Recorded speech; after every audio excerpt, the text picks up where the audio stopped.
ሽንቴ በጣም ስለሚያስቸግረኝ መቆጣጠር ሲከብደኝ ነው ትምህርት ቤት መሄድ ያቆምኩት የነበረው።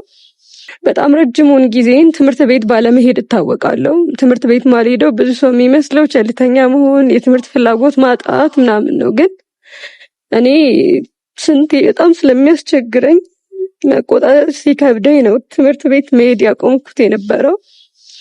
ሽንት አለመቆጣጠር በጣም ከባድ ነው። ሰዎች ፊት አንገት ያስደፋል፣ ጠረንህን ያበላሻል። በቃ ሰቀቀኑን ልነግርህ አልችልም። ባጃጅ ውስጥ በጣም ወደ ጥግ እንደዚህ ብዬ ነው ከሰው ድርቄ የመጣሁት። የኢትዮጵያ ሕዝብ በምንድን ነው ሊያግዝሽ የሚችለው? ታደርጉልኝ ከቻላችሁ መታከም፣ መዳን፣ ከዛም ባለፈ ደግሞ እግሬም የተሻለ አርቲፊሻል የሚገኝበት ሁኔታ ካለ መራመድ እችላለሁ እና ከሕክምናው ባሻገር በዚህ ሰዓት ላይ ምን ያስፈልግሻል?